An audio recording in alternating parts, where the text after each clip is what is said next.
bienvenida a todos ustedes en esta tarde que han venido aquí para estar con nosotros, pero sobre todo para estar con el Señor, que es lo más importante. Vamos a orar, cierra tus ojos un momentito, porque vamos a pasar ya directamente a la palabra. Y como les anuncié el otro día, el mensaje de hoy creo que va a ser un mensaje muy importante porque vamos a poner la base para lo que queremos que sea todo el año. Para poder edificar hay que poner una buena base, un buen fundamento, y en esta tarde el mensaje va a consistir en eso. Cómo poner una buena base para que este año 2016 sea un año de victoria y sea un año de bendición. Oramos. Padre Celestial, te damos muchas gracias por tu presencia con nosotros en el día de hoy. Gracias porque nos permites también a través de tu palabra conocerte y servirte. Y queremos en esta tarde que tú abras nuestro entendimiento, Señor. Que nos dé sabiduría, que abras nuestro corazón, nuestra mente, todo nuestro ser, Señor, para que tu palabra ministre, para que tu palabra hable a nuestras vidas y podamos salir de aquí diciendo, hoy el Señor habló a mi vida, hoy el Señor habló a mi corazón. Gracias por este privilegio de tener tu santa, bendita y poderosa palabra en nuestras manos. Pedimos que tú la bendigas, que tú uses esta porción de tu palabra para traer crecimiento y madurez a nuestra vida. Y reciben esta tarde, como hemos cantado, toda la gloria y toda la honra en el bendito nombre de Jesús. Amén y amén. A principio de año hay muchas personas que hacen todo tipo de promesas, incluso apuntan en libretas los objetivos y las metas que quieren alcanzar. Y todos los años hay personas que siempre se ponen las mismas metas del año anterior y del otro y del otro. Primero, perder peso. Dicen que en este año o en las fiestas generalmente la gente engorda un promedio de 4 a 5 kilos. En algunos de ustedes se ha cumplido la profecía, Así que todos los años, la primera semana, los primeros 15 días del mes de enero, decimos, hay que perder esos kilos que hemos adquirido el año pasado. Y una cosa es perder, como decíamos en casa el otro día, una cosa es perder gordura y otra cosa es perder cordura. Así que procure perder la gordura y no la cordura, porque son dos cosas completamente diferentes. Después algunos dicen, voy a proponerme leer la Biblia desde el principio. Y comienzan a leer Génesis 1, Génesis 2, Génesis 3, y cuando llega ya febrero, marzo, se le fue el espíritu de lectura, ¿verdad? Otros dicen, voy a comenzar a estudiar inglés otra vez. Y empiezan otra vez a estudiar inglés y se aprenden verbos y palabras y amplían el vocabulario. Y todo tipo de promesas y todo tipo de cuestiones, ¿verdad? Pero yo no quiero que cometamos el error que hay algunas personas que cometen, y es que para poder vivir en victoria, para poder tener un año victorioso como todos anhelamos tener, amén hermanos, primeramente hay que derrumbar mentiras. Ese es el primer principio. Creo que lo queríamos poner ahí. Despejar toda mentira, romper toda fortaleza que queriendo o sin querer se ha arraigado a nuestra vida. La verdad dice la palabra de Dios que nos hará libres. Y estamos de acuerdo en ello. Amén. Pero la mentira nos esclaviza. Y hay personas que creen en mentiras creyendo que son verdades. Y por eso no viven vidas victoriosas. No viven en la libertad gloriosa de los hijos de Dios.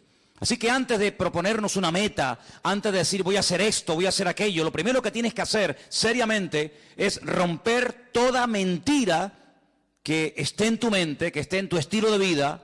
A veces son costumbres, a veces son pensamientos, traumas, recuerdos, etcétera, etcétera. Dice la palabra de Dios en 2 de Corintios, por ahí por el capítulo 10, que aunque andamos en la carne, no militamos según la carne. Porque las armas de nuestra milicia no son carnales, son poderosas en Dios para la destrucción de fortalezas, llevando cautivo todo pensamiento a la obediencia de Cristo. Tú no vas a ser libre, nunca, jamás serás libre, a menos que primeramente eches con verdades las mentiras que están en tu mente. ¿Cómo se puede vencer la mentira? Con la verdad. Por cada mentira que logres vencer hay que plantar una verdad en tu vida. Es lo primero que tienes que hacer. Hablaremos de esas mentiras en esta tarde. En segundo lugar, edificar nuestra vida sobre verdades. Ya hemos destruido las mentiras, ya las hemos eliminado, ya las hemos derrotado con la verdad de la palabra de Dios. Pero ahora la verdad tiene que ser la base, tiene que ser el fundamento sobre el que vamos a construir nuestra familia, nuestro ministerio. Todo lo que vayamos a hacer en la vida tiene que tener una base, pero una base verdadera, un fundamento firme, no arenas movedizas, para que podamos aguantar los avatares y problemas y luchas y pruebas de la vida. Y finalmente, una vez que hemos destruido y roto fortalezas de mentira, hemos puesto un buen fundamento basado en la verdad, tenemos que interiorizar y practicar esas verdades. Hay gente que sabe muchas verdades, muchísimas, pero luego no las viven, luego no las practican. Y si queremos realmente que el año 2016 sea un año victorioso, lo primero, guerra a la mentira. Vamos a hacerle guerra a la mentira con la espada de la verdad, con el poder de la verdad. La verdad dice que nos hará libres. Pues si nos hace libres la verdad, practiquemos la verdad. Derrumbemos, rompamos toda mentira, todo complejo, todo trauma, toda mala historia con la verdad. Edifiquemos sobre esas verdades y practiquemos esas verdades, y entonces vamos a ver grandes resultados.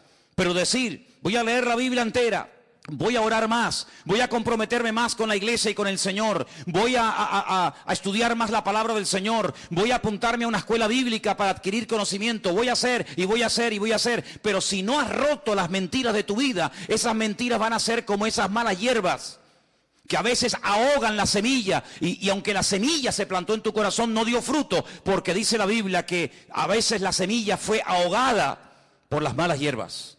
Y queremos arrancar las malas hierbas de cuajo. ¿Cuántos dicen amén?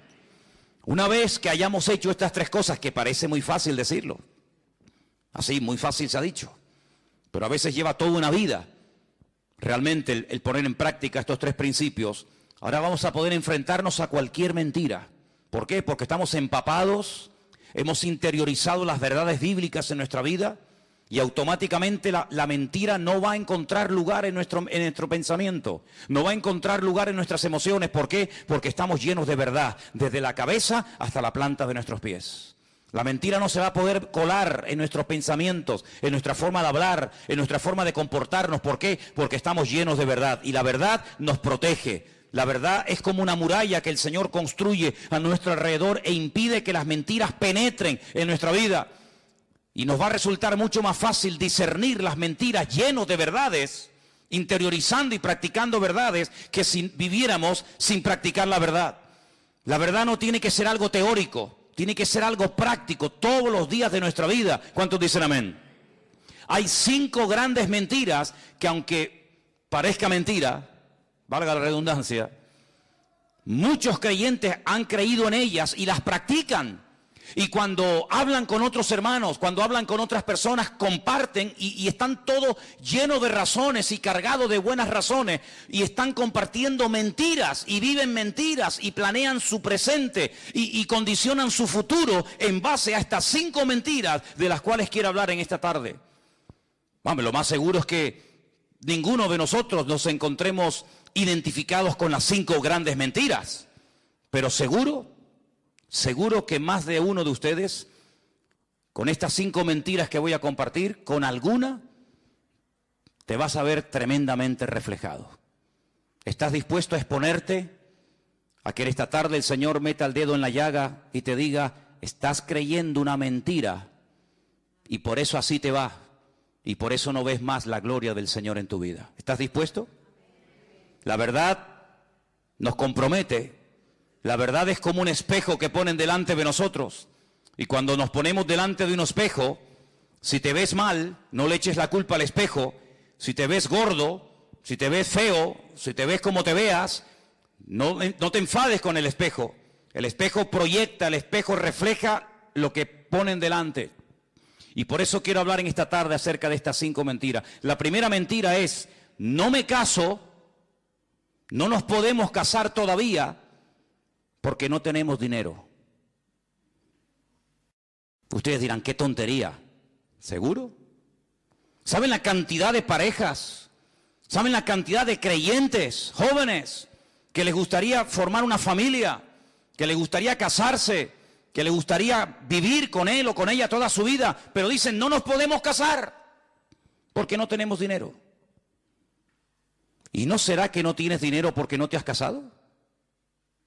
¿No será al revés? Si no tengo dinero, no me puedo casar. Pero ¿y si mi caso no vendrá la bendición a mi vida? ¿Cuántos dicen amén? ¿Es muy difícil lo que estoy diciendo esta tarde? ¿Estoy predicando demasiado profundo? Yo soy muy simple a la hora de predicar. Soy muy claro y muy directo. Y es una gran mentira cuando hay jóvenes enamorados que se quieren, que saben que ese es el hombre de tu vida, que sabes que esa es la mujer que Dios ha puesto en tu vida para fortalecerte, para acompañarte, para ayudarte, y por el maldito y dichoso dinero no se casan e hipotecan años preciosos de su vida, que podían haber formado un hogar y venir hijos y servir juntos al Señor, pero no lo hacen e hipotecan su presente y también su futuro, porque dice, no tenemos dinero. ¿Y dónde dice la Biblia que tenemos que tener dinero para casarnos?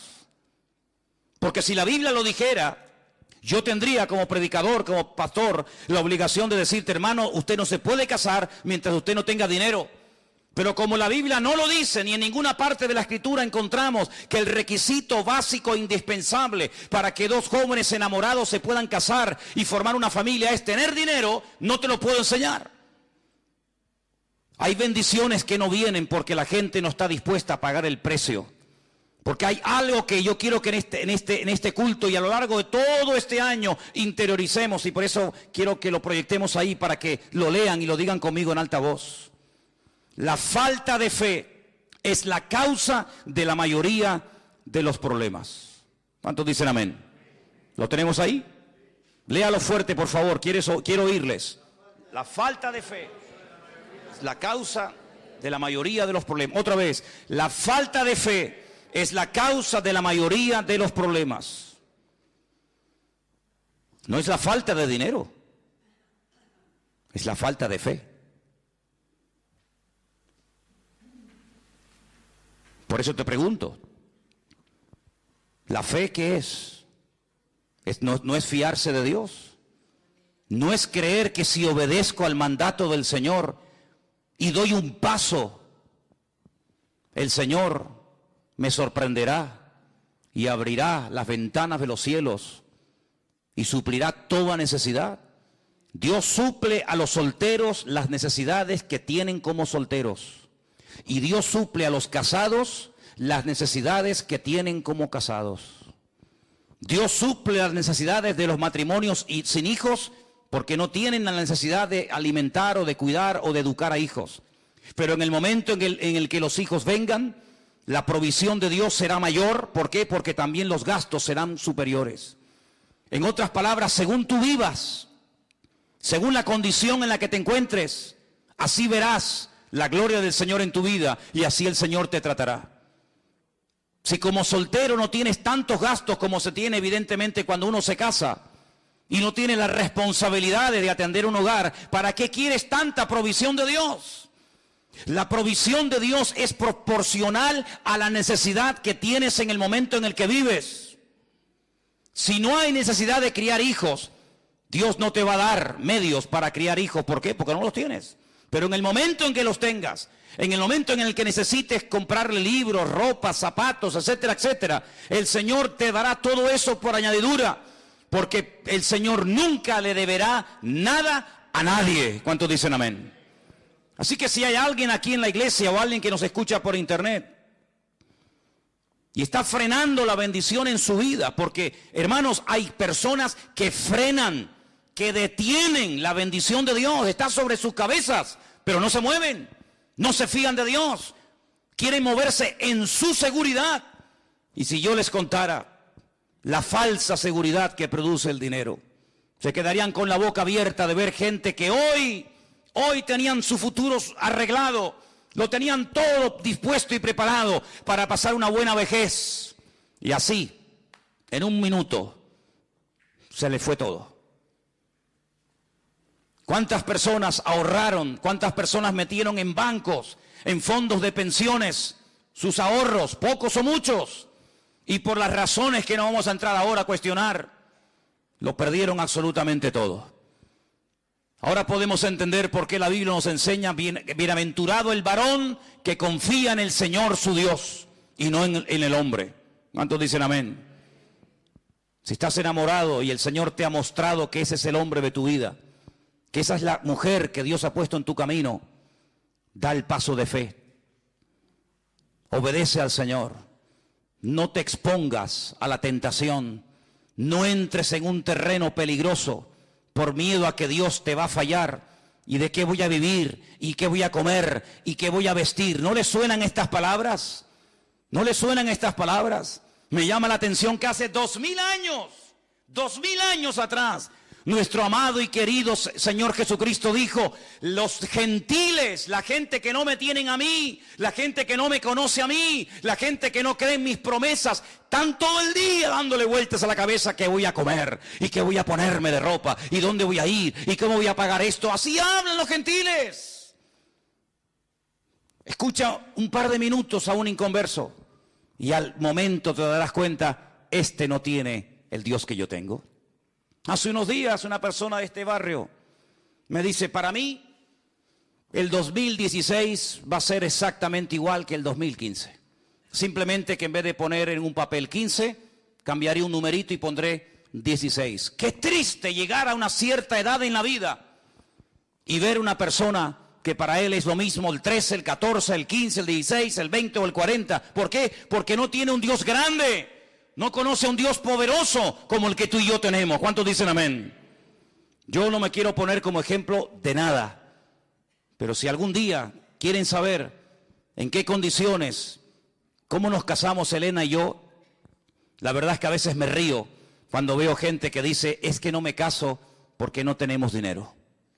Les digo sinceramente que cuando tú te fíes del Señor y te dejes de planificar tu vida y de organizar hasta el último momento de tu vida. Saben, hermanos, una de las cosas que el Señor nos enseñó el año pasado, y prácticamente está ahí a la vuelta de la esquina, como quien dice, es a no depender de nosotros mismos, a no confiar en nosotros mismos, sino a confiar 100% en el Señor. ¿Cuántos dicen amén?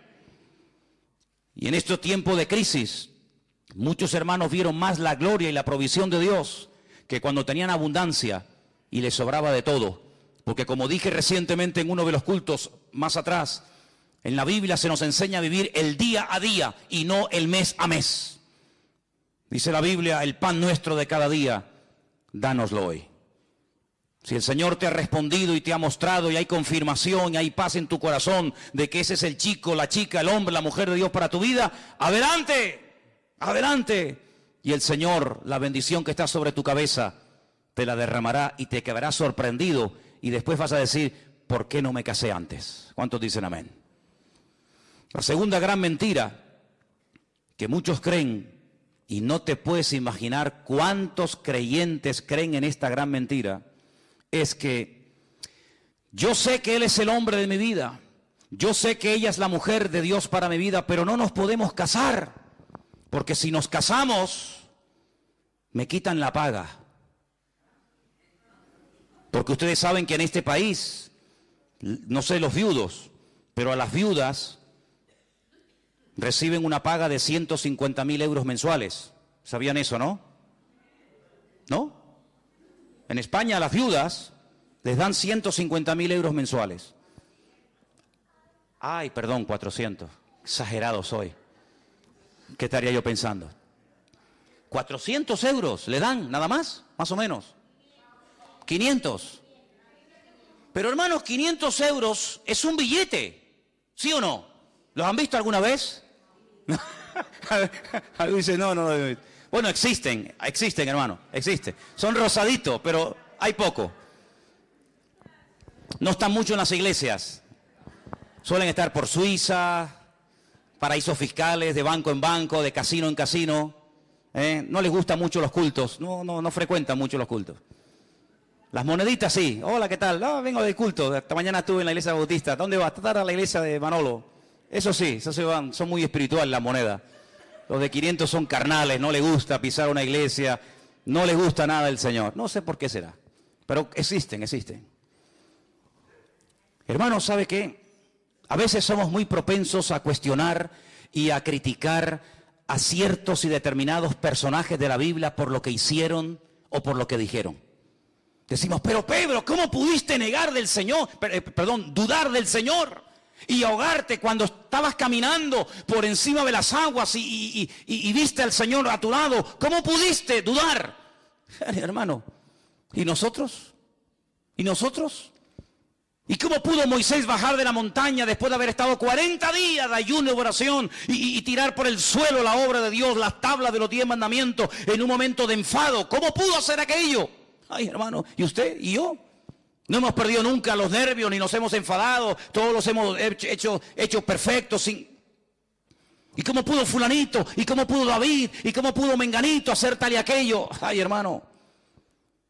¿Y cómo es posible que un cristiano que lleve toda la vida en la iglesia sea capaz de vivir años y años en adulterio, acostándose cada semana y cada día con su marido, con su esposa, y no queriendo poner su vida en orden por una paga de 400 euros? ¿Así valoras a Dios? ¿Eso es lo que vale tu testimonio? ¿Eso es lo que vale la santidad? ¿400 euros? ¿500? ¿600? ¿1000? ¿1 millón? ¿Eso es lo que vale tu santidad? Qué bonito es venir a la iglesia y hacer lo que me da la gana, ¿verdad? Qué bonito es decir, no, yo organizo mi vida, mi tiempo, mis pagas, mi tiempo libre, mi mujer, mi marido, mi esto y aquello, pero después voy al culto y el Dios me tiene que hablar, me tiene que bendecir, me tiene que ayudar, me tiene que dar trabajo, tiene que proveerme esto y aquello. Pero hermano, las condiciones no las pone usted, las condiciones las pone el Señor. ¿Cuántos dicen amén? Y sin santidad, mi Biblia dice, y la suya también, sin santidad nadie verá al Señor. Pues lamentablemente tengo que decir que he conocido y conozco creyentes que no se casan ni ponen su vida en orden porque el Estado les quita la paga. Y hermanos queridos, ¿y no creen ustedes que a lo mejor si se pusieran en orden delante del Señor, el Señor le daría mucho más que esa paga del hombre? Y verían cómo el Señor es fiel y cómo el Señor bendice a la persona obediente y que se fía de Dios. ¿Cuántos lo creen conmigo? Gloria a Dios. Otra gran mentira: no nos casamos porque no tenemos dinero, no nos casamos porque nos quitan la paga. ¿Quiere más? No tenemos hijos, no podemos de momento tener hijos porque la vida está muy difícil. Y algunos cuando quieren tenerlos no les vienen. Hicieron todo lo humanamente posible para evitar que vinieran. Y algunas parejas, no muchas, pero conozco algunas que cuando quisieron que vinieran, no venían. Y veían a otras parejas cómo tenían hijos, pero ellos no. Y ya no hacían nada para evitar el tenerlos, pero ya no venían, ¿verdad? Como si nosotros pudiéramos negociar la vida o la muerte, el sí o el no, el estar o no estar, deseosos de ser padres por una situación económica. Ya sé que la vida que vivieron nuestros padres, nuestros abuelos y nuestros antepasados no tiene nada que ver con la vida, con las exigencias de un joven, de un niño, de una pareja hoy en día. Ya sé todo eso, ya lo sé. Ya sé que antiguamente se tenían un montón de hijos y no se pensaba si estudiaban o si no estudiaban esto o aquello. Pero no nos habremos complicado la vida nosotros los creyentes y cuestionamos o dudamos de la provisión de Dios con la excusa de que como estamos pasando tiempos difíciles y tiempos de excusa, lo que tenemos que hacer es sacrificarnos y no tener hijos, cuando la Biblia dice que la bendición de Dios para un matrimonio son los hijos. La herencia del Señor son los hijos. ¿Por qué no quieres la herencia de Dios? ¿Por qué no quieres tener la herencia del Señor? Cuando lo más hermoso en la vida es poder tener entre tus brazos a un hijo tuyo y a una hija tuya. ¿Cuántos dicen amén? Padres y madres que están aquí, ¿estamos de acuerdo, sí o no?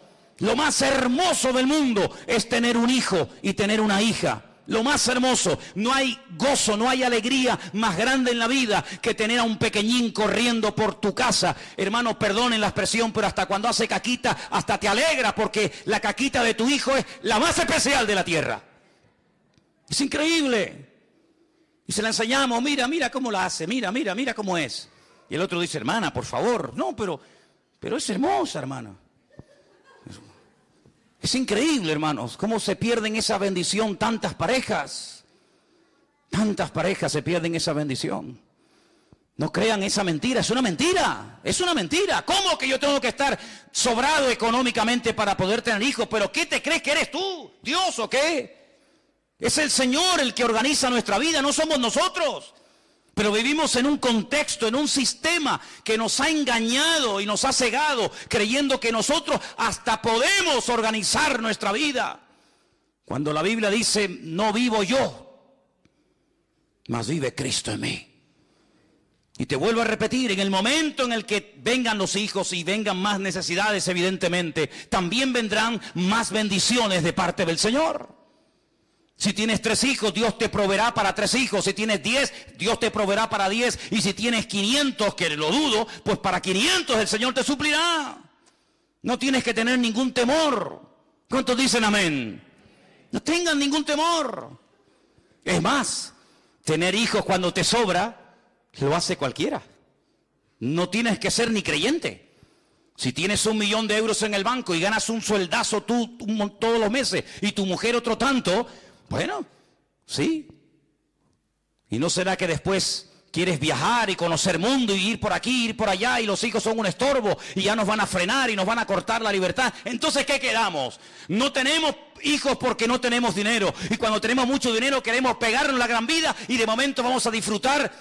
Y a veces he escuchado esa barbaridad decir, no, vamos primeramente a disfrutar y después que vengan los hijos. Y los hijos escuchando. Es como cuando una madre me dice, nosotros no queríamos que vinieran más hijos, pero bueno, vino esta.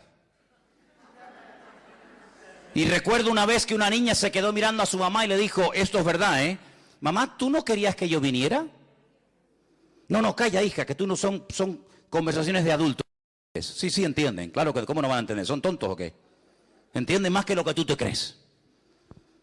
Amados, no creamos las mentiras del mundo. Si quieres ver más las bendiciones de Dios en tu vida, arriésgate. Porque el Señor no le debe nada a nadie. Y la causa de todos los males, y la causa por la cual muchos no prosperan, y la causa por la cual muchos nunca les llega, aunque ganen millones, es porque la falta de fe es el padre de todos los problemas que vienen a nuestra vida. Cuarta mentira. No puedo dar ofrendas, ni diezmos, ni colaborar con la obra, aunque me gustaría mucho hacerlo, porque no gano lo suficiente.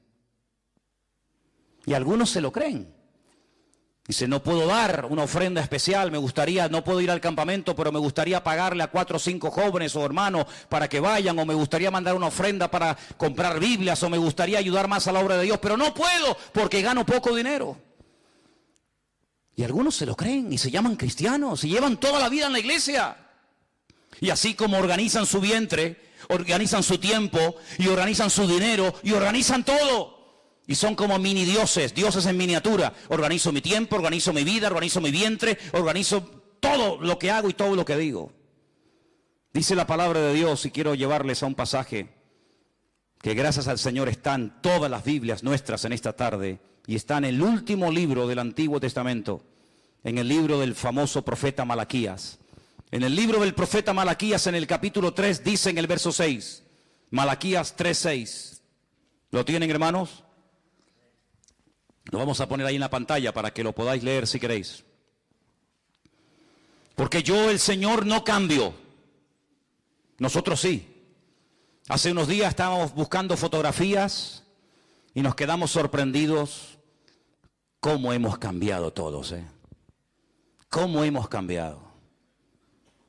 Algún día pondremos esas fotografías en la iglesia para que se den cuenta de lo que estoy diciendo.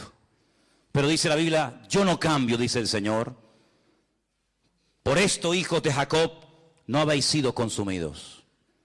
Desde los días de vuestros padres os habéis apartado de mis leyes y no las guardasteis. Volveos a mí y yo me volveré a vosotros. ¿Cómo habla el Señor? ¿Con qué compasión? ¿Con qué amor? Así dice el Señor de los ejércitos. Mas dijisteis, ¿en qué hemos de volvernos? Estaban tan ciegos que el Señor les decía, vuélvanse, vengan a mí otra vez. Y ellos decían, pero ¿en qué tenemos que volvernos? ¡Qué ceguera espiritual, Dios mío! Versículo 8. ¿robará el hombre a Dios? Qué pregunta tan extraña, ¿no? ¿Robará el hombre a Dios? Vosotros me habéis robado y dijisteis, ¿en qué te hemos robado? Y el Señor les responde a través del profeta Malaquías, en vuestros diezmos y ofrendas. Así se le roba a Dios. No es que voy a coger una ametralladora y me voy a ir a la puerta de la Nueva Jerusalén y voy a pegarle un portazo a la puerta y voy a llevarme el trono de Dios, o voy a llevarme a un ángel así agarrado por la sala, o voy a llevarme yo que sé. No, no es eso. Es más sencillo que eso. No hay que ser tan espiritualoide, sino el Señor dice, ustedes, toda la nación, a mí me han robado. Y la nación dice, pero robar a Dios, pero ¿cómo se le puede robar a Dios? Dice, pues ustedes me habéis robado cuando no me habéis traído ni vuestros diezmos ni ofrendas. Y dice versículo 9, malditos sois con maldición, vosotros, la nación toda, me habéis robado. Madre mía, esto es impresionante, esto es tremendo. Traed los diezmos al alfolí, todos los diezmos al alfolí. Y hay alimento en mi casa, y probadme ahora en esto, dice el Señor de los ejércitos. Si no, abriré las ventanas de los cielos, derramaré sobre vosotros bendición hasta que sobreabunde. ¿Quién dice esto? El Señor lo está diciendo a través de su bendita palabra. Y dice algo más en el verso 11, que a veces parece como que no es importante, pero es muy importante. Dice, reprenderé, aparte de lo que ya ha dicho en el versículo 10, añade, reprenderé también por vosotros al devorador. Mi pregunta es, ¿quién es este devorador? ¿Quién es este? ¿Quién es el devorador? Satanás, el diablo, el que devora, el que viene a matar, a hurtar, a destruir. Llámalo calumniador, Satanás, padre de mentira, devorador. Tiene más de 27 títulos o nombres en la Biblia, para que sepamos cómo se mueve, cómo actúa, cuál es su naturaleza. Uno de ellos, el devorador, el que lo traga, el que lo consume todo. Lo reprenderé. Y no os destruirá el fruto de la tierra, ni vuestra vid en el campo será estéril, dice el Señor de los ejércitos. Amigo, yo creo que Él tiene la suficiente credibilidad como para creer en Él y no dudar de Él, ¿sí o no? Esto no es una promesa de Zapatero, ni de Rajoy, ni de fulano de Mengato, es una promesa del Señor. Yo reprenderé al devorador. Habrán millones de insectos y millones de plagas en el mundo, pero si ustedes hacen lo que tienen que hacer, yo mantendré a raya, yo lo mantendré a raya. Vuestra vid no se va a echar a perder. Habrá bendición hasta que sobreabunde, dice el Señor. Y todas las naciones, versículo 12, todas las naciones os dirán, bienaventurados, porque seréis tierra deseable, dice el Señor de los ejércitos. Unas promesas tremendas, que muy pocas veces se leen, pero en este primer domingo del año creo que vienen bien leerlas. Entonces, haga lo que tiene que hacer, cumpla delante de su Dios con lo que tenga que cumplir y deje los resultados en las manos del Señor. Yo no soy como esos predicadores que abundan por ahí, cada vez hay más, lamentablemente, que todo lo arreglan con diezmos y ofrendas. Usted está enfermo, ofrende y diezme. Usted tiene un problema en el matrimonio, ofrende y diezme. Yo no soy de esos cuatreros del púlpito que despellejan a las ovejas y se pegan la gran vida a costa de la pobre gente. Yo no soy de esos. Al contrario, totalmente enemigo de ese evangelio, que ni es evangelio ni es nada. Y ellos lo saben.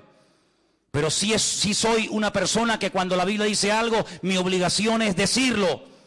Y la palabra del Señor nos enseña que si queremos ser personas prósperas, económicamente hablando, materialmente hablando, hay unos principios ineludibles. Hay algo que yo tengo que hacer como padre de familia, como hombre, como matrimonio, cosas que tenemos que hacer. Y cuando las hagamos, la bendición viene.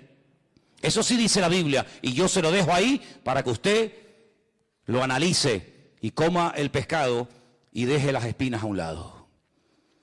La quinta y última mentira: no puedo asistir a los cultos, tengo que trabajar mucho, tengo que hacer muchas horas extras, porque tengo muchas cosas que pagar, tengo muchos gastos, y han creído en la mentira que cuanto más horas trabajan, más dinero van a ganar. Y eso es falso. Hay gente que está trabajando más que nunca y ganando menos que nunca.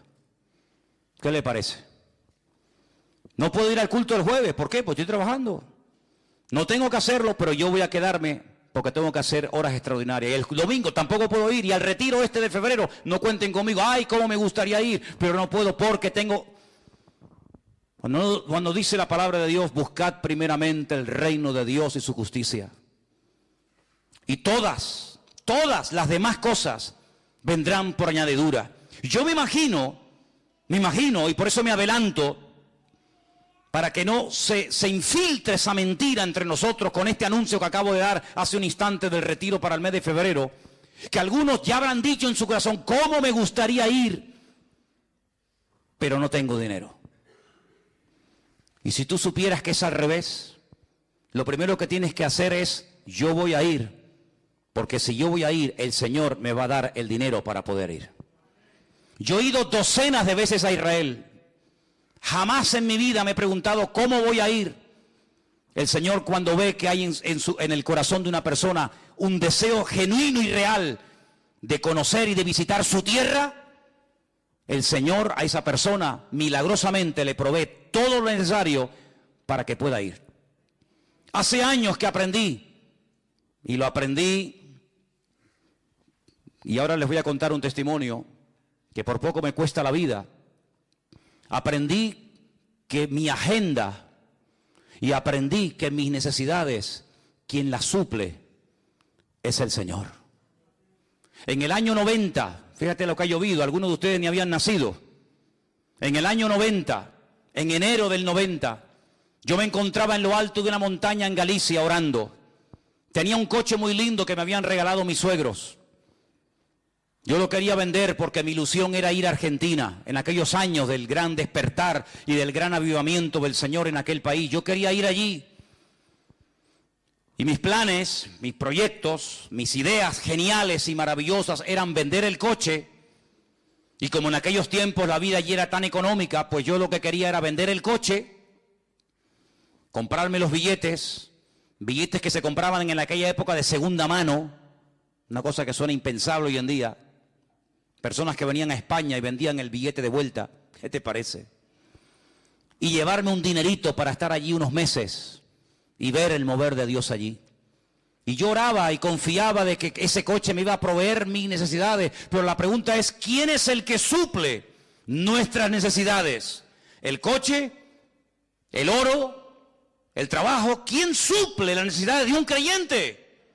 El Señor es el que la suple. Puede utilizar cualquier medio, pero jamás poner la fe en el medio, sino poner la fe en el Señor y que Él use el medio o el instrumento que quiera. Y yo bajaba de la montaña y en una recta, al final había una pequeña curva y al suelo le habían echado lo que llamamos aquí ese piche, como picón. Y yo frené y el coche me derrapó y no fui capaz de tomar la curva. Y el coche salió así, despedido, al vacío.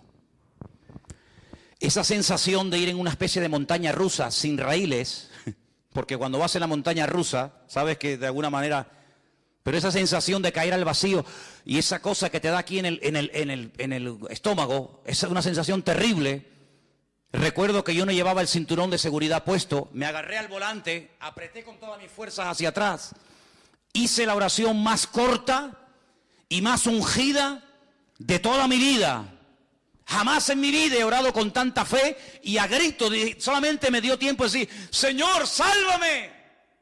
Y cuando dije eso, el coche hizo ¡bum! Cayó así de punta. Primeramente cayó sobre la rama de un árbol, la partió.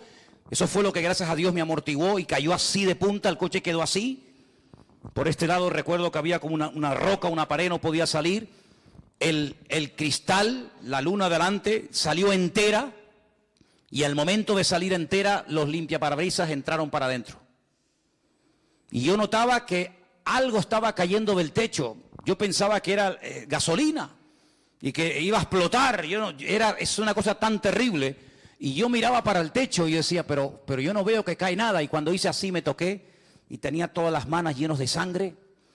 Pero mi preocupación no era ni la sangre, mi preocupación era mi coche que se ha roto. ¿Cómo me voy a Argentina ahora? ¿Cómo compro los billetes ahora? Y entonces salí del coche, me subí arriba a la carretera, venía un tractor, Y entonces lo paré y le pedí que por favor me ayudaran a sacar del fondo del barranco mi coche. Y el hombre me dice, pero ¿dónde está tu coche? Digo, está allá abajo. Cuando el hombre se asomó, dice, ¿pero tú has salido de ahí? Digo, sí, de ahí salí. Bajó con el tractor, me sacó el coche era un acordeón, hermanos. Un acordeón. Solamente quedó una rueda, las demás las reventó todas. La palanca de cambio desapareció. El coche era, pobrecito, un acordeón. Me fui a una casa por ahí por el campo, le pedí a una señora que me dejara entrar en casa para lavarme, para que cuando llegara a casa Lera no me viera todo lleno de sangre, todo sucio. Y entonces me dejó pasar al baño, la mujer, sí, pasa. Y estando allí, lavándome la cara, se me fue el conocimiento, volví otra vez y perdí el coche. Yo entré en una crisis de fe, una crisis de no sé de qué. ¿Y ahora cómo me voy, Señor? ¿Y ahora cómo? Ya me había despedido de la iglesia, ya habíamos entregado a la iglesia a otro pastor, que después la pastoreó 10 años más después de nosotros. Hermanos, comenzamos a visitar iglesias para despedirnos, y cada vez que íbamos a una iglesia nos daban ofrendas. Y cuando llegábamos a casa, comenzábamos a ver las ofrendas que los hermanos nos daban. Y fue algo tan impresionante, hermanos. Pudimos ir a Argentina, pudimos estar un tiempo allí.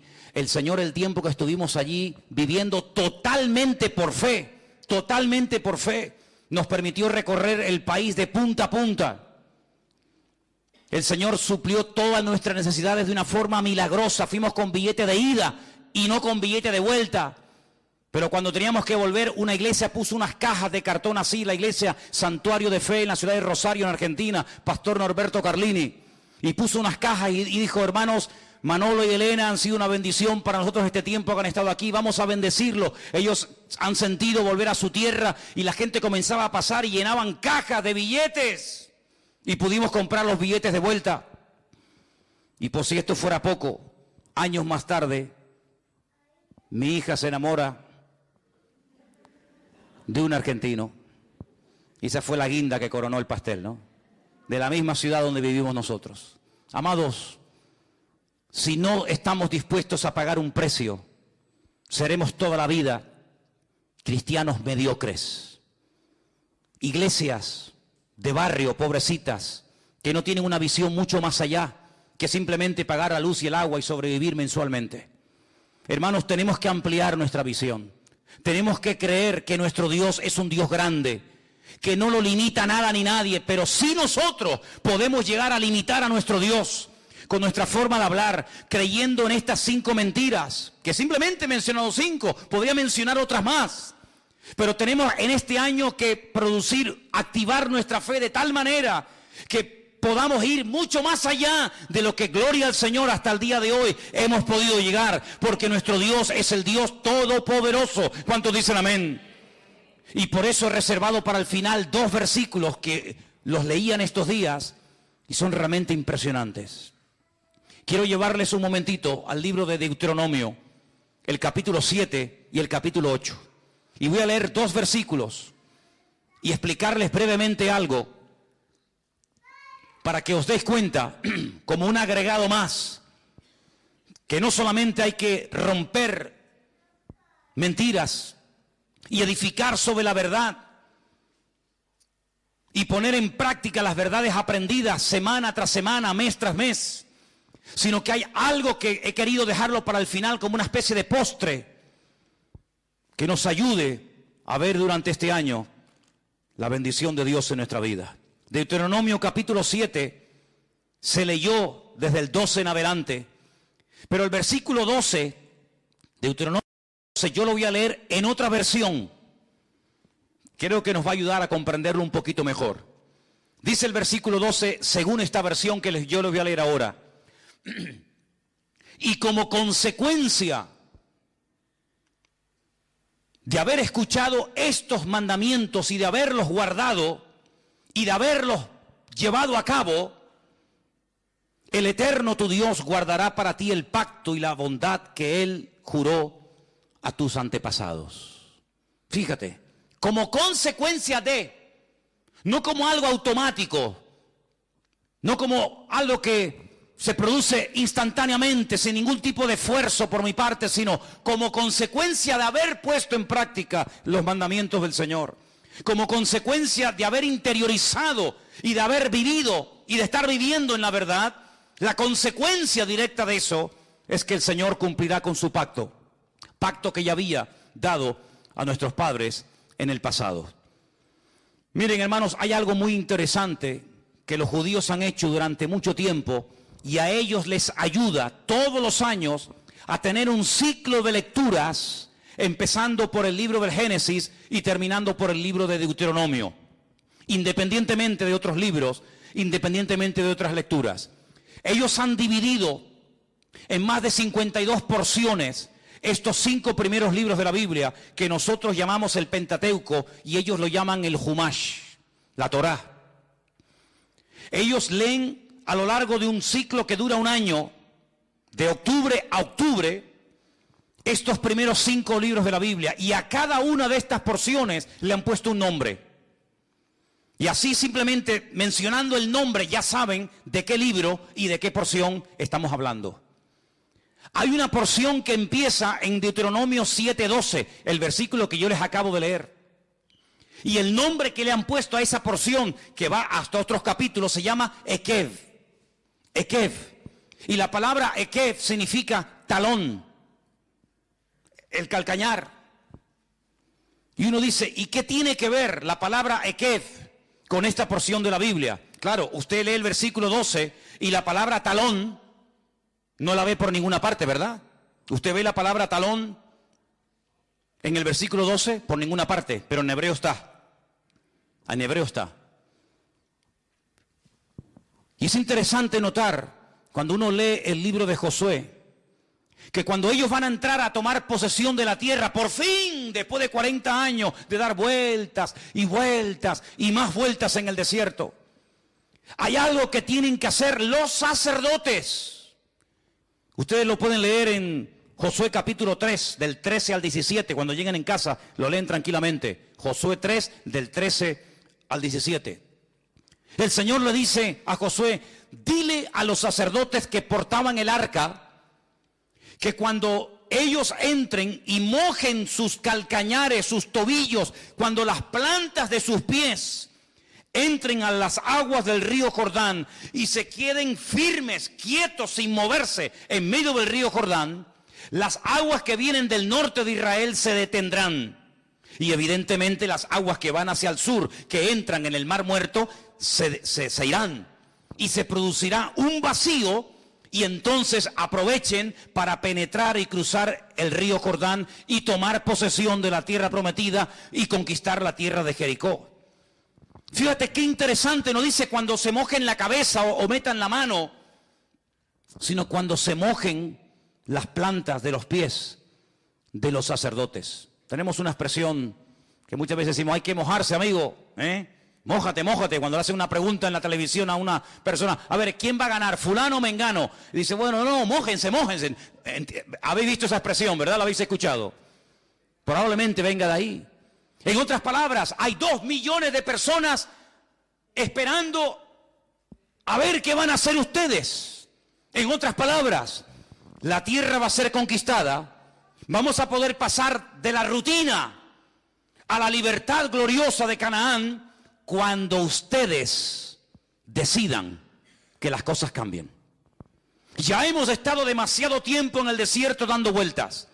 Si los sacerdotes dicen, está bien, sabemos cuál es nuestra obligación, sabemos lo que tenemos que hacer, pero mañana, otro día, el pueblo iba a estar detenido, miles y miles de personas, familias, jóvenes, ancianos, iban a estar detenidas porque unos señores no terminaban de interiorizar una verdad que ya conocían. ¿Cuál era? Mojarse la planta de vuestros ekev, de vuestros talones.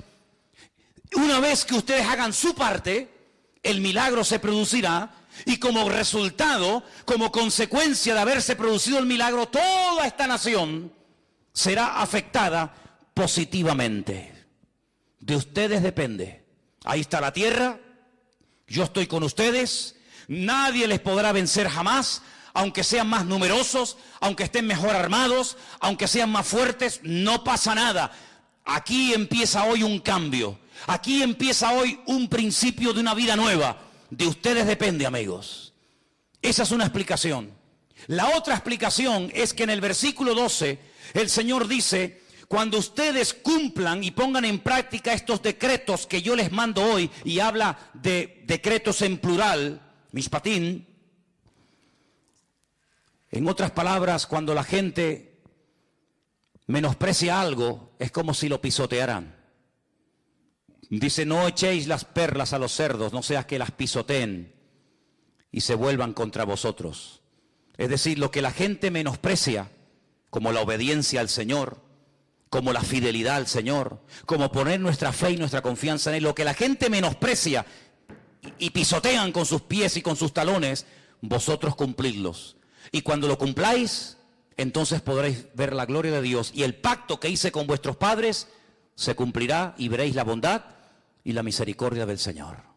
Eso es lo que está diciendo el Señor. Por otra parte, cuando vamos al capítulo 8, encontramos en el versículo 1 algo muy interesante. En nuestra versión española dice: cuidaréis de poner por obra todo mandamiento que yo os ordeno hoy. En el capítulo 7, la palabra mandamientos está en plural. Y en el capítulo 8, verso 1, la palabra mandamiento está en singular, no dice mandamientos. Y aparte hay otra cosa muy importante, que es el artículo. Cuidaréis de poner en práctica el mandamiento, todo el mandamiento. En otras palabras, cuando empieces a cumplir algo, cúmplelo todo. No te quedes a medias. Porque si te quedas a medias y no practicas el 100% de la verdad, es como si no hubieras practicado absolutamente nada de la verdad. Hay gente que comienza a caminar en fe. Le dices: mira, la única manera de que el Señor perdone tus pecados es arrepintiéndote, creyendo en la obra de Cristo en la cruz por ti, pidiéndole perdón, aceptándolo en tu corazón, confesándolo con tu boca como tu Señor y Salvador, y si lo crees y lo haces hoy y aquí, serás salvo y pasarás de muerte a vida. Y lo creen, y lo hacen. Y todos los que estamos aquí, o la mayoría, lo hemos hecho. ¿Sí o no? Al poco tiempo esas personas comienzan a leer la Biblia, y nace de ellos o de ellas, y aquí ha pasado continuamente, todos los años pasa continuamente este milagro, que vienen y te dicen: oye, ¿cuándo me puedes bautizar? Y yo les digo a esas personas: ¿y quién te habló del bautismo? Porque no te dije: oye, que ya han pasado unos meses o ha pasado un año y tienes que bautizarse. No, sino que ese acto de obediencia que nació un tiempo atrás aceptando al Señor, ha ido creciendo, esa fe ha ido creciendo y nace espontáneamente porque lo pone el Espíritu en el corazón de esa persona, el que se tenga que bautizar. Y así comienza a avanzar, y tú ves cómo crece y cómo va madurando y cómo va invitando a otras personas para que conozcan al Señor y cómo va creciendo en el Señor. Pero llegará el momento cuando tendrás que tomar decisiones no tanto de tipo espiritual, como aceptar a Cristo, como el bautismo en agua, etcétera, sino decisiones de tipo material, de tipo familiar, etcétera, etcétera. Y es ahí donde el Señor te dice: tienes que cumplir con todo el mandamiento. Es decir, empezaste bien, sigue caminando, sigue avanzando, no te detengas, no te frenes. No es que fulanito, no, olvídate de todo eso. Dice: no te apartes ni a diestra ni a siniestra, para que todo te vaya bien y seas prosperado en todo lo que emprendas para el Señor. ¿Cuántos dicen amén? Es decir, para derrotar esas mentiras y que nunca más en el 2016 ninguna de estas 5 mentiras que hemos hablado esta tarde, un poco de ellas, ni ninguna otra encuentre cabida en mi vida, tengo que llenarme de verdades. ¿Y dónde están esas verdades? ¿Dónde me alimento de esas verdades? Aquí las tienes, hermano. Más cerca de ti imposible. Aquí tienes las verdades. Cómo tienes que vivir como hombre, como mujer, como soltero, como hijo, como padre, como madre. ¿Qué tienes que hacer con tu tiempo? ¿Qué tienes que hacer con tu dinero? ¿Qué tienes que hacer con las decisiones a corto y a largo plazo? Aquí están todas las verdades, todo lo que usted necesita saber está aquí. Pero ¿cuál es el problema? Que a veces la gente comienza a llenarse de la información que nos da el periódico, de la información que nos da la televisión, de la información de lo que está pasando aquí y por allá. Y entonces la fe se contamina. La fe se enferma, la fe se debilita y comenzamos a preocuparnos. ¿Y qué va a pasar con mi vida? ¿Y si me echan del trabajo? ¿Y si ahora resulta que no me dan los papeles que tanto he luchado por tener? ¿Y si ahora no me dan la ciudadanía? ¿Y si ahora resulta que sube el petróleo? ¿Y si ahora resulta que los árabes vienen a Europa y nos matan a todos? ¿Y si ahora resulta que Israel no sé qué? ¿Y si ahora resulta que los rusos? Y comenzamos a volvernos locos. Cuando yo lo que les digo a la gente, hermanos, nuestra fuente de información no es el mundo, no es Telecinco, no es Antena 3, nuestra fuente de información correcta y verídica y las verdades que nos van a cambiar la vida están aquí en su bendita palabra. ¿Cuántos dicen amén? El Señor dijo, escudriñad las Escrituras, léanlas, memorícenlas, enséñenselas a los niños, que las aprendan desde pequeñitos, para que cuando sean grandes y sean bombardeados a través de la televisión, de la radio, de la prensa, en los colegios, en las universidades, estén firmes sin titubear. ¿Por qué? Porque la verdad trae firmeza, porque la verdad trae, hermanos, calma a nuestro espíritu. La verdad nos hace libres y nos hace felices en la vida. ¿Cuántos dicen amén? Por eso, hermanos, tenemos que tomar hoy, primer domingo del año, una decisión. Mojarnos los pies en las verdades del Señor. Y quiero terminar citándote unas palabras de un sabio llamado Salomón, el hijo del rey David. Escribió un libro que algunos dicen que era como su diario personal. ¿Saben lo que dijo? Después te digo dónde está. Cualquier persona que diga que los tiempos pasados fueron mejor que los tiempos presentes, no hablará con sabiduría. ¿Qué te parece? ¿Eso está en la Biblia? Sí. Eclesiastés 7:10. Cualquier persona que diga, pero antes la vida era más tranquila, antes se vivía mejor, antes no sé qué. Hermanos, no tenemos que mirar atrás. Las cosas viejas pasaron. Nuestros padres, ¿a dónde se fueron? Nuestros abuelos, ¿a dónde se fueron? Que no eran creyentes, por lo menos en mi caso, a Cuba, Argentina, a Venezuela, a Brasil, a lugares donde se les abría un mundo de posibilidades. Europa estaba recién salida de una guerra civil. Europa estaba destruida por una segunda guerra mundial, donde murieron 66 millones de personas, naciones, países enteros arrasados completamente. ¿A dónde huías? ¿A dónde ibas? ¿A Alemania? ¿A España? ¿A Francia? ¿A Italia? ¿A dónde ibas? Así se fueron millones de italianos, de españoles, vascos, escoceses, ingleses. ¿A dónde se iban? A Latinoamérica. Porque no eran creyentes. Pero ahora nosotros somos creyentes. Y nosotros no tenemos que irnos a Dubái, que me han dicho que hay mucho trabajo. A Bilbao, que dicen que allí los vascos pagan mucho dinero. Ahora nos podemos ir ¿a dónde? Pues a Arabia Saudita, que están buscando mano de obra y allí nos pagan buenos sueldos. A Japón, sí, en Japón hay mucho trabajo. No, Japón no. Tenemos que irnos a Qatar, allí a la ciudad de Doha, que allí hay unos rascacielos tremendos y entonces buscan muchos albañiles y fontaneros. ¿Sí? ¿Y ahora vamos a volver a cometer el error que cometieron generaciones del pasado? ¿Por qué no hacemos caso a aquel que dijo, venid a mí, los trabajados y cargados, que yo os haré descansar? Mientras tu meta sea Estados Unidos, mientras tu sueño sea algo de este mundo, tu fe está enferma. No hay nada malo en querer ir a vivir a Miami, a Honolulu, a cualquier país. No hay nada malo en eso. El problema es que tú eres creyente. Y tus acciones, tus actitudes, tu estilo de vida tiene que ser diferente. Y tu estilo de vida te descubre y te delata. Y cada vez que dices, me voy a ir para allá, o voy a comprar esto, o voy a hacer aquello, cada vez que hablas de la abundancia del corazón, habla la boca. Y lo que estás diciendo es que confías más en el tío Sam que en el Rey de Reyes y Señor de los Señores. Yo podía haberme ido a predicar y a vivir a Estados Unidos sin ningún problema. Hasta me ofrecieron allí ir a predicar. Pero jamás quise hacerlo para que nadie pensara que lo que quería era vivir mejor allá que aquí. Porque, ¿saben qué? El Señor nos dice a cada uno de nosotros, yo estaré contigo todos los días hasta el fin del mundo.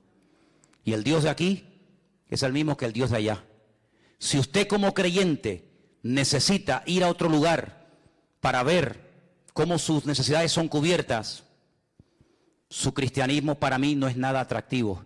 Para mí es atractivo ver a una persona que sin necesidad de estar buscando salidas humanas, entra en su aposento, cierra su puerta, ora y clama a su Dios, y su Padre que lo ve en lo secreto, lo recompensará en público. Esa es la persona que hay que imitar. La persona que pone su confianza en el Señor y no en el dólar, en el euro, en Suiza, en esto o en aquello. Hoy, primer domingo del año, tú tienes la responsabilidad de decidir qué rumbo va a seguir tu vida durante el 2016. Yo ya la he tomado y estoy seguro que hablo en nombre de mi familia. Nosotros estaremos donde Dios quiera que estemos, porque si Dios quiere que estemos aquí o allá, donde Dios me ponga, allí estará la bendición de Dios. ¿Cuántos dicen amén?